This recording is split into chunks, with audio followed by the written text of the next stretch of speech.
다양한 시도들을 해봤습니다. 예를 들면 성경의 사자라고 얘기할 수 있고, 누구한테 가야 될지도 모르겠고, 그냥 가서 한 것도 아니고, 그냥 그 땅을 살리기 위해서 안 찾으면 안 오겠다는 마음으로 이제 이렇게 내일의 인도를 해요. 그리고 이제 마이애미에서 그래도 쿠바 사람이 100만 명이 쿠바 출신의 미국인이셨어요. 그래서 우리가 뭘 전하고 있는지 페오 박사님은 충격을 많이 받으셨는데 닥터 페오 박사님 발견을 얻었습니다. 내가 이제 지금 목회자들이 어떤 이렇게 알고 보니까 이 마라나타 교회 목사님이 굉장히 영향력 있는 학자가 아닌가 이렇게 생각을 하는데 이분을 보내시면서 하신 예언이 왔는데 얼마 있지 않아 이분이 이제 연락이 보았을 땐 일주일 정도씩 2주일씩 그러니까 교회가 막 살아납니다. 그래서 우리의 설명을 드리겠습니다. 기도사 사경에 진행했을 때 어떻게 하는지를 말씀드리면 한 번씩 들어갈 때마다 저희가 다시 보인 적이 없다고 합니다. 이게 다치고 살가고는 많은 거에서 그 이야기를 좀 진행을 했으면 좋겠습니다. 정말 제가 알기로 이제 아무 연구 없이 미국 마이애미를 시작으로 해서 우리 세대 세계복음화 사역을 시작하셨다고 제가 들었는데, 그럼 그 시작부터 지금까지 진행 과정을 짧은 시간이지만 좀 대표적으로 다 말씀하실 수가 없잖아요. 그래서 대표적으로 기억하실 만한 사건들을 좀 중심으로 좀 나눠주시면 좋겠습니다. 이게 굉장히 재밌는 얘기들이 많은데요. 여튼 저희가 마이애미를 기도하면서 간 이유는 딴 게 아니라 하나님께서 정말 각 지역마다, 각 나라마다, 심지어는 각 도시마다, 각 마을마다 하나님의 사람, 하나님의 일을 할 사람, 정확하게는 그 땅을 살릴 제자들을 틀림없이 준비하셨다고 하는 것을 성경에서 확인을 먼저 철저하게 확인을 하고, 그리고 나서 이제 한국 땅에서 다양한 시도들을 해봤습니다. 예를 들면 성경의 사도행전 16장, 17장, 18장 아주 간단한 내용인데 바울이라는 사람이 사도행전 16장에 루디아라고 하는 사람을 만나게 되지 않습니까? 17장에 야손, 18장은 브리스가 부부를 만나게 되는데 이 바울이라고 하는 사람은 정말 복음 가지고 있는 전도자라고 얘기할 수 있고, 요 언급했던 분들은 그냥 하나님이 예비하신 제자 이렇게 생각하시면 됩니다. 이게 바울이 가지고 있던 복음의 내용이 요 사람한테 전달이 된 거죠. 요 사람들한테 전달되니까 요 사람이 그 지역을 살리는, 그러니까 빌립보를 살리고 데살로니가를 살리고 이 고린도를 살리고 또 그 교회를 그 지역의 교회를 세우고 이런 일들을 우리가 기억하고 있지 않습니까? 이게 텍스트 그대로구나. 이 땅에 야손 같은 또 루디아 같은 사람을 틀림없이 준비하셨을 것이다. 그래서 이제 믿음으로 하나님의 은혜로 또 이제 기도하면서 인도를 받아서 마이애미를 갔었습니다. 아무도 아는 사람이 없었고, 심지어 저는 지금도 영어를 못합니다. 물론 스페니쉬도 못하고요. 통역자 한 명을 데리고 누구한테 가야 될지도 모르겠고 그냥 갔습니다. 제자를 찾지 않으면 돌아오지 않겠다. 근데 교회를 세우러 간 것도 아니고 영접 기도를 시키러 간 것도 아니고 단체나 조직을 만들려고 간 것도 아니고 그냥 그 땅을 살릴 제자가 있다고 하는 믿음 그 하나로 이제 간 것입니다. 이제 가는데 드는 비용부터 시작해서 적지 않은 프로젝트였죠. 안 찾으면 안 오겠다는 마음으로 이제 가게 됐는데, 지금 이렇게 당설북의 문을 하나님께서 크게 여신 것 중에 이유 중에 하나는 바로 그 걸음을 하나님 축복하시지 않았나, 그 믿음의 걸음. 지금도 그렇게 생각합니다. 여하튼 마이애미에 이제 딱 들어오셨는데 여러분 어떻겠습니까? 마이애미에 한 분도 아는 사람 한 명도 없고요. 어디로 가야 될지도 모르겠고 그냥 그 마이애미 공항에 탁 내려서 그때부터 이제 기도하면서 하나님 제자가 어디 있습니까? 막연하게 돌아다닐 수 없기 때문에 매일 숙소에 저녁에 모여서 이제 이렇게 내일의 인도를 두고 기도하고 또 마이애미가 어떤 땅인지를 이제 또 이제 찾아보고 또 어디로 도전하면 될지를 의논하고 그런 일들이 일련의 일들이 계속 일어났었습니다. 그래서 최고의 대학, 마이애미 최고의 대학도 가보고 연세 드신 분들이 여생을 보내는 곳이 마이애미라고 해서 돈 많은 노인들이 계신 곳도 한번 도전해보고, 그리고 제2의 뉴욕담으로 큰 어떤 그런 경제도시다라고 하는 정보가 있어서 경제인들을 만나려고 시도해보고, 그리고 이제 마이애미에서 그래도 미국 전체에서 가장 유명한 대학, 병원 이런 것들이 있거든요. 그곳에서도 가보고. 근데 유독 이제 마이애미 특성은 중남미 분들이 굉장히 많다는 거였습니다. 상대적으로 백인 흑인보다 중남미 퍼센테이지가 훨씬 높았습니다. 그 중에 쿠바 사람이 100만 명이나 와 있다는 정보를 저희가 또 알게 됐고, 저 쿠바 사람들 중에 있지 않겠나. 그래서 이제 차이나타운 같이 쿠바타운이라고 하는 곳에 이제 쳐들어가서 그 안에서 이제 다양한 사람들 만나는 중에 에코 쿠바라고 하는 선교 단체를 저희가 알게 됐고, 에코 쿠바를 이제 드디어 기도하면서 이제 들어갔는데, 지금도 기억이 납니다. 에코 쿠바 건물 앞에 차를 딱 대놓고 들어가냐 마냐. 누구 뭐 도대체 당신 누구냐 뭐 이럴 수도 있으니까요. 에코 쿠바 앞에 차를 대놓고 이제 안에서 기도하면서 이제 들어갔습니다. 들어갔는데 에코 쿠바는 굉장히 쿠바 전체에 상당한 영향을 끼치는 선교단체였습니다. 세운 지 그때가 한 16년 정도 되는데 쿠바의 웬만한 교단을 다 돕고 있고 이제 선교 헌금으로 성경책으로 아니면 여러 가지 프로그램으로 다 돕고 있는 그런 선교단체였는데 그 에코 쿠바를 세운 단체의 이 회장이 닥터 테오라고 하는 쿠바 출신의 미국인이셨습니다. 그래서 마침 이분이 워낙 바쁘신데 저희가 가니까 딱 이분이 계시더라고요. 그래서 이분과 또 이제 간사님 한 분 계시고 한 분이 저희를 맞이하시고 나머지 분들은 다 그대로 일을 하셨는데 그 자리에서 1시간 반을 쭉 얘기했습니다. 우리가 뭘 전하고 있는지 그리고 우리가 어떻게 도울 수가 있는지 그리고 왜 왔는지를 쭉 풀어내니까 일단 닥터 테오 박사님은 충격을 많이 받으셨는데 닥터 테오 박사님보다 더 충격을 받고 우셨던 분이 그 여자 간사님이셨어요. 제 기억으로 20대 중후반 정도였던 것 같은데 지금도 그 나라를 모르겠습니다. 콜롬비아였는지 과테말라였는지 정확하게 잘 모르겠어요. 근데 이분이 갑자기 거의 얘기 말미에 이제 나가시더니 우시면서 나가셨어요. 그리고 이제 끝나고 나서 이제 들어오셔서 이런 간증을 하셨습니다. 내가 이제 지금 우리 담임 목사님한테 전화하고 왔다고 하시더니 무슨 일이냐 그러니까 참 기가 막힌 게 저희가 이제 목요일 날 그 에코쿠바를 갔는데 수요 예배가 그 교회가 있어요. 그 교회가 참 특별한 미국의 교회치고 좀 특별한 교회더라고요. 수요 예배도 있고요. 금요철야도 있어요. 우리처럼. 그러니까 수요 예배 때 목사님께서 정말 간절하게 우리 전도해야 됩니다. 마이애미의 별명이 여러 별명인데 그 중에 하나가 목회자들의 무덤, 요게 마이애미 별명이에요. 너무 타락하고 목회자들이 어떤 이렇게 힘을 쓸 수 없는 그런 딱 이런 개념을 가지고 있는데 왜 우리 미국은 왜 이리 마이애미는 이렇게 전도하지 않냐? 목회자들의 무덤이라고 불릴 정도로 이렇게 타락했냐? 우리는 왜 전도지 한 장 주지 못하냐? 우리가 깨어서 기도하고 전도해야 되지 않겠냐? 이렇게 이제 설교 중에서 너무 강력하게 메시지를 하신 거예요. 목사님 그 방문하시기 전 하루 전날이요. 목사님 하루 전날. 예. 저희가 방문하기 전 하루 전날. 그래서 그러니까 이제 이분이 이제 간사님이 통화를 하니까 이 목사님께서 저희를 만나고 싶다고 하시더라고요.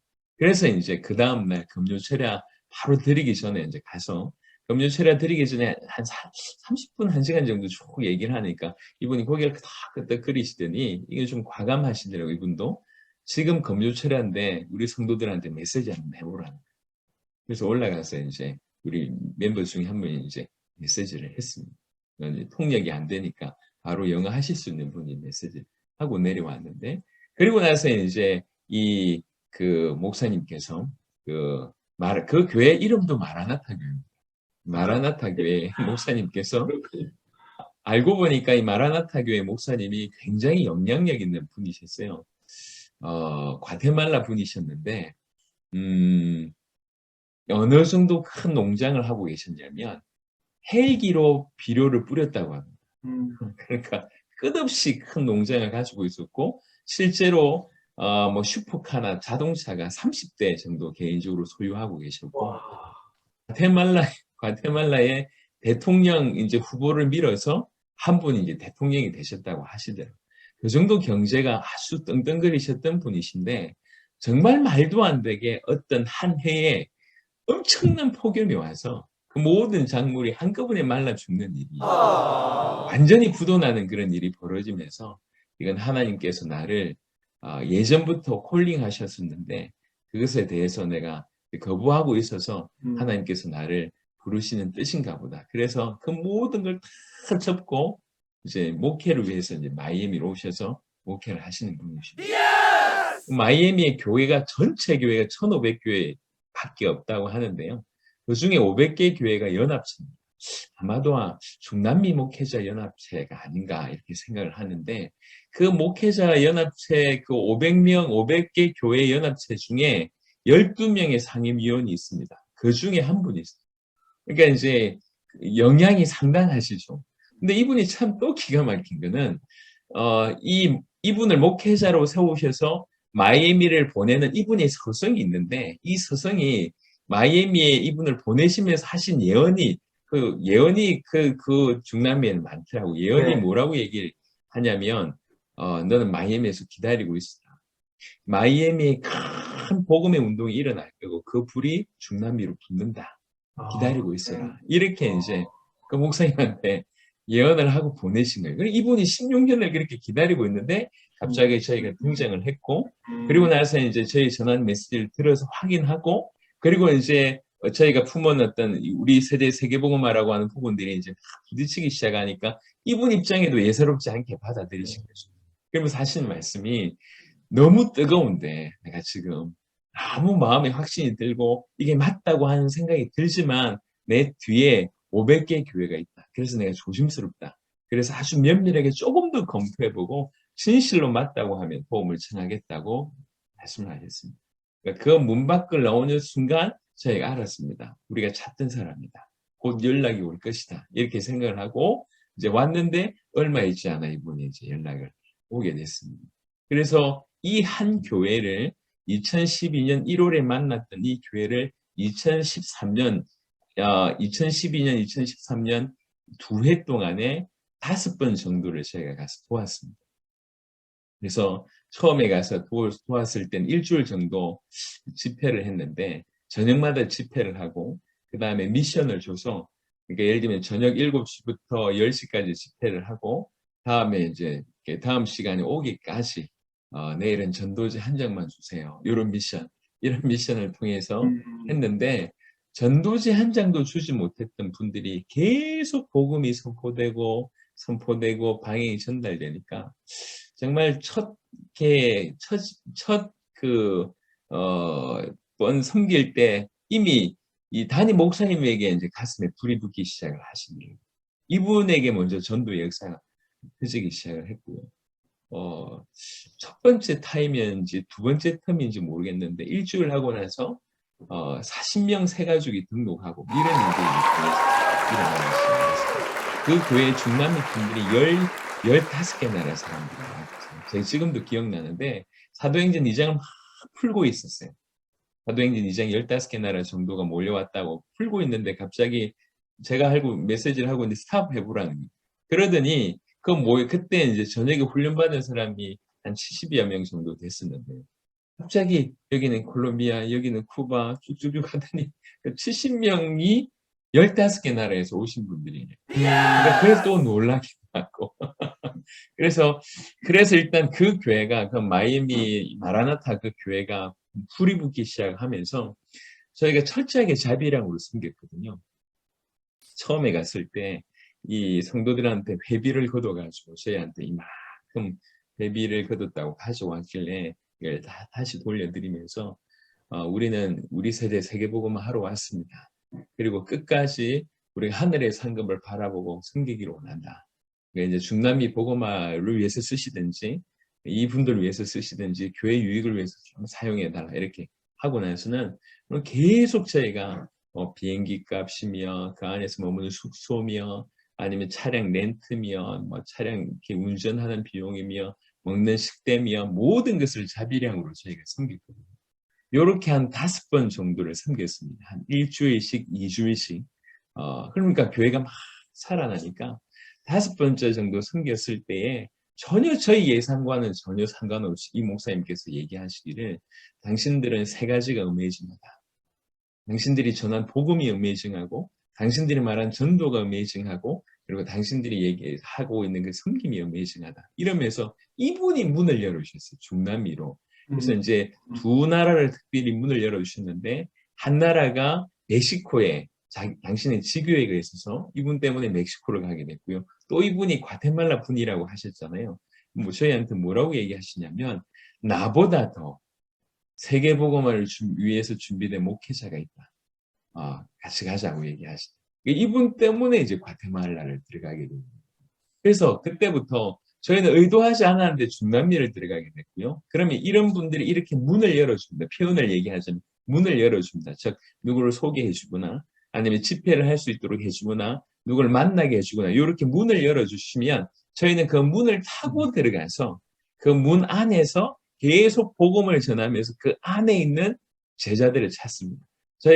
저희의 제자가 아니라 저희는 조직이나 단체가 없습니다. 조직이나 단체를 만들지 않았고요. 앞으로도 조직이나 단체를 만들 의향이 없습니다. 저희는 끝내고 싶습니다. 그래서 우리의 제자가 아니라 주의 제자로서 주님 오실 길을 같이 준비하는 한 가족의 개념으로 갑니다. 그래서 이제 이렇게 문을 열어주시면 그 문을 열어주신 그 목사님이 제자일 수도 있고 아니면 그 목사님을 통해서 연결된 또 다른 제자일 수도 있는데 이렇게 어딜 가든 이제 제자를 이렇게 찾는 사역을 진행을 하는데 사역들이 좀 너무 좀 많이 커져서 하나만 예를 한번 드려서 이게 어떤 건지만 좀 간단하게 좀 설명을 좀 드리겠습니다. 도대체 저분들이 어떻게 가서 무슨 사역을 했길래 10년이 안 되는 시간 동안에 100개국의 현지의 제자를 찾았는가 이렇게 의아해하실 수 있고요. 실제로 이제 지난해 선교사 사경회 진행했을 때에 어떤 그 교단에 아주 교수 되시는 목사님이 또 선교도 오래 하셨던 목사님이 이게 말이 돼? 선교사도 아니고 교회 크지 않은 교회가 10년도 안 되는 시간 동안 그것도 현지인을 100개국에서 제자를 삼아 목사가 거짓말하면 안 되지. 이러면서 이제 확인하려고 이분이 들어오셨다가 너무 큰 충격을 받고 지금은 아주 친하게 지내고 있습니다. 여하튼 어떻게 하는지를 말씀드리면 원리는 지극히 간단합니다. 그 안에 제자가 그 나라 살릴 제자가 루디아와 야손 같은 제자가 있습니다. 그런데 이 루디아와 야손 같은 제자는 반드시 선명한 복음이 전달될 때에 반응이 보여집니다. 그가 아니면 하나 될 수가 없으니까요. 그래서 저희가 쿠바를 이제 여러 경로로 이제 들어가게 되었습니다. 그런 얘기는 다 너무 시간이 없어서 얘기를 못 하겠고. 이제 저희가 가서 집회를 하거나 말씀을 전하면 저희는 간증도 거의 하지 않습니다. 예와 들 시간도 없습니다. 그냥 성경에서 말하는 복음을 쭉 풀어내기 때문에 정말 대부분 양심론적으로 말씀드렸던 분들은 다 은혜를 받습니다. 다 충격을 받고. 근데 은혜와 충격은 죄송하지만 저희가 빠져나오고 나면 또 금방 식어지기 마련이지 않습니까? 그런 수준이 아니라 생명으로 복음을 받는 사람들은 저희가 빠져나오고 그 이후에 역사가 일어납니다. 근데 첫 번째, 두 번째 갔었을 때 저희가 그런 제자를 찾지를 못했습니다. 한 번씩 들어갈 때마다 비용이 적지 않게 들어갔습니다. 한 1억 이상씩 이렇게 들어갔는데 웬고하니 항공료도 항공료지만 이제 집회를 어레인지 이렇게 해주시는 분이 이제 집회 비용이라고 청구하는 게 많은데 식사 제공해야 됩니다. 커피 제공해야 됩니다. 차량 제공해야 됩니다. 숙박해야 됩니다. 근데 그게 보니까 이제 다 중간에 이제 인마이 포켓을 많이 하셨다는 걸 나중에 알게 됐습니다. 커피 한 잔이 책정한 게 1불이었어요. 1불. 그런가 보다 싶었더니 알고 보니까 1불로 20잔을 살 수가 있었어요. 우리가 그때 갔을 때 처음 갔을 때 이분이 한 달 월급이 그분들 평균 월급이 30불이었어요. 30불. 30불인데 커피 한 잔 값이 그렇게 청구를 하니까 커피를 그 정도 청구했다면 딴 건 말 다 했죠. 그래서 이제 거의 계속 사기당해주고 가면서 이제 제자를 찾는데 두 번째까지는 찾지 못했다가 세 번째 이제 갔을 때 첫 집회 첫 강의 마치고 이제 이렇게 좀 등치가 크신 분이 이제 찾아오셨습니다. 아놀드라고 하는 목사님이신데 사실 저희 사역에 굉장히 상징적인 인물이십니다. 왔는데 등치가 상당히 컸어요. 인상도 강하시고.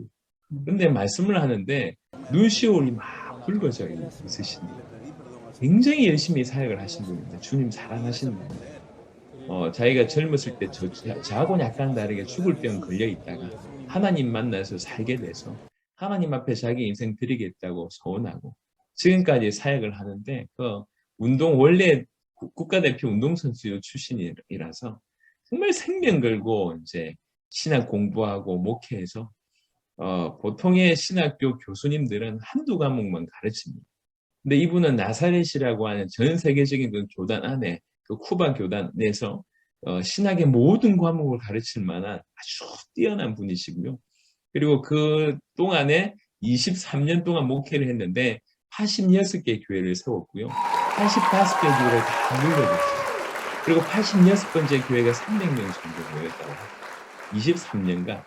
대단하지 않습니까? 그래서 나사렛 교대에서는 굉장히 이분이 입지전적인 그런 인물이셨습니다. 근데 이분이 찾아오신 거예요. 저희는 그런 분인 줄 몰랐죠. 이분이 찾아왔는데 딱 그렇게 얘기를 하셨습니다. 조금 더 노골적으로 얘기를 못해서 좀 아쉽긴 하지만 내가 정말 예수님을 지금까지 전해왔다.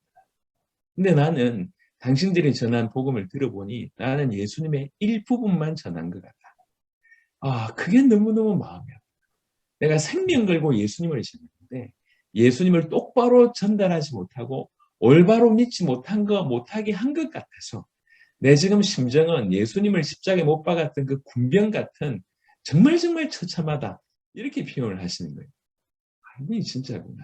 그래서 이분을 세 번째 만남에 세 번째 쿠바 들어갔을 때 자주 만나면서 대화하면서 조금 더 복음을 설명해 드리고 어떻게 저희가 이제 그 나라를 살리는 전도를 펼쳐왔는지를 좀 팁을 좀 드리고 참고할 수 있는 자료를 드리고 이제 빠져나왔는데 그리고 나서 제 기억으로 이제 7개월 만에 이제 네 번째를 가게 됐습니다. 네 번째를 가게 됐는데 가보니까 정말 놀랍게도 엄청난 일이 그 사이에 일어났던 것입니다. 그 300명 교인 모여 있을 때에 쿠바가 워낙 힘드니까 교회 안에서 주로 쓰는 목회적인 방법이 좀 신비, 치유, 뭐 이렇게 권능 받으라 이런 거 너무 힘드니까요. 그리고 이제 주로 이제 구제나 봉사 활동 이런 것들로 막 실제로 너무 이렇게 삶이 힘들고 불쌍한 사람들이 많고 이러다 보니까 약간 도피하게 하든지 아니면 그런 물질을 채우든지 이런 일들로 이제 주로 해왔는데 저희를 만나고 나서는 그냥 딴 얘기 안 하고 계속 예수님만 얘기합니다.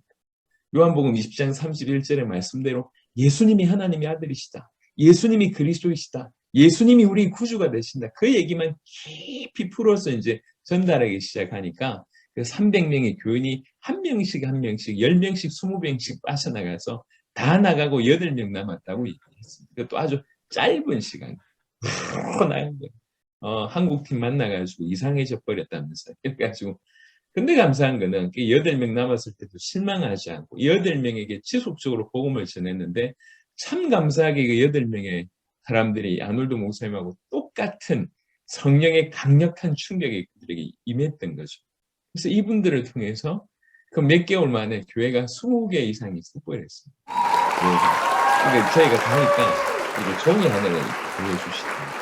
그러면서 동그라미 치가지고 교회 세우신 개수를 쭉 설명을 해줘요. 이야, 놀라운 것은 우리가 놀란 게 아니라 그 모습을 알고 있던 주변의 목사님들이 놀라신 거예요. 라스투나스라고 하는 쿠바에 이게 저쪽 동쪽에 있는 그 우리나라로 얘기하자면 경상남도 유순도 한 도의 개념인데요. 그 라스투나스라고는 주에 모든 목사님들에게 충격이 됩니다.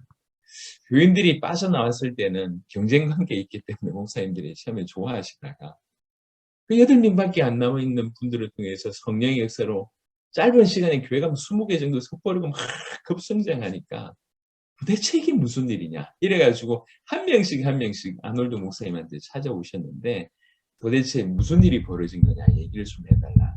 그런 중에 저희가 다시 가게 됐고 저희가 가니까 이분들이 궁금해서 21개 교단 100여 명의 임원 목사님 모이셨어요. 쿠바 기독교 역사상 10개 교단 이상이 모인 적이 없는데 그렇게 모여든 거죠. 그래가지고 그분들 중심으로 3일 집회를 했는데 여러분들 21개 교단이 이렇게 저 못 사는 나라니까 형편없겠지 아닙니다. 우리나라도 생각해 보시면 몇십 년 전에 가난했지만 더 순수했지 않습니까? 네, 쿠바 상황이 그러했거든요. 근데 21개 교단의 멤버들이 메시지 들으면서 어떤 날은 비도 오고 했었는데 듣고 고개를 끄덕거리시면서 다 동의를 하시고 이게 복음이다. 이것만이 우리나라를 살릴 수 있다. 그래서 전부 그 21개 교단에서 다 요청을 했어요. 우리 교단 들어와서 도와달라. 근데 그래서 제가 그때 제안을 해서 그 교단의 대표적인 리더들만 따로 모았어요. 모아가지고 이제 제가 제안을 했습니다. 저는 쿠바를 살리고 싶습니다. 교단을 살리러 온 게 아니라 쿠바를 살리러 왔습니다. 그래서 당신들이 이렇게 원하니 제가 제안을 할 테니까 제안을 들어보시라. 제가 만약에 다음에 다시 들어오게 된다고 하면 요번에 이런 일들을 쿠바 모든 주에서 진행하고 싶다. 그리고 쿠바 인근의 여러 나라 제자들 함께 들어와서 함께 하고 싶은데 가능하겠냐? 필요한 예산을 우리가 다 감당하겠다. 얘기하니까 이분들이 만장일치로 너무 좋아하는 거죠.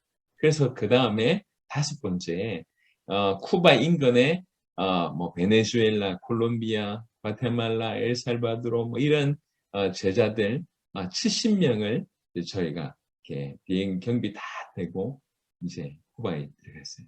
그래서 라스투나스를 갔는데 쿠바 정부가 그때 뭐 난리가 났었습니다. 그래가지고 이제 라스투나스에서 집회를 하려고 하는데 집회 전날 집회 못하게 금지 명령을 내렸습니다. 그래서 부랴부랴 집회가 모든 주에서 안 되는데 하바나에서는 할 수 있대요. 이 하바나가 외국인들은 많으니까. 그래서 그 수백 명이 트럭으로 개조한 그 버스를 타고 그 700km 떨어진 곳을 대이동을 합니다. 대이동을 해서 하바나에서 큰 대형 집회를 하고 모든 주로 흩었어요. 그래서 부랴부랴 진행하게 되는 너무 놀라운 역사가 일어났죠. 그리고 나서 이제 저희가 이제 빠져나왔습니다. 그리고 그 일어났던 역사들을 한 5개월 후에 아놀드 목사님이 이제 미국에 나와서 4개월인가 후에 미국에서 나와서 미국 사역을 하는 중에 쿠바에 일어났던 일을 보고 하시더라고요. 100개 교단 이상의 소속된 목회자들이 하나가 되어서 쿠바를 살리고 있습니다. 그런 일이 이제 5번째 일어났습니다. 그 후에 6번째 100개 교단이요? 100개 교단 이상이 이제 연합돼서 쿠바에서 En el 2015 se hizo todo ese trabajo que le expliqué, se hizo la evangelización nacional y los hermanos se fueron. Eso fue en febrero del 2016 ahora.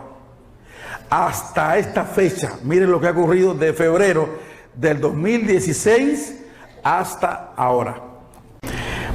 Total de casas de paz que se han abierto en todo el país a través de la evangelización del Evangelio de Jesús el Cristo a través de todas las denominaciones. 1.662. Movimiento de la Palabra, 9.224 eventos realizados 71 en todo el país. Denominaciones que están trabajando actualmente son 97 denominaciones que están involucradas en estos eventos. Tenemos municipios alcanzados 90, estamos trabajando con 300. 쿠바에서는 전혀 쿠바는 공산권 어떤 그 부분이었기 때문에 연합을 그러니까 교단이 연합한다는 건 일은 힘들고요. 교단에 있는 사람들끼리 이제 연합을 한 거죠. 근데 이것도 힘든 게 쿠바는 이제 뛰어난 사람이 일어나면 이제 이 사람 중심으로 힘이 생기면 큰일 나잖아요. 그러니까 제거를 하면은 또 쿠데타가 일어나니까 항상 비슷한 사람을 세워가지고 이렇게 싸움하게 한다는 그런 배경이었기 때문에 10개 교단 이상도 모인 적이 없다고 합니다. 쿠바 기독교 역사상.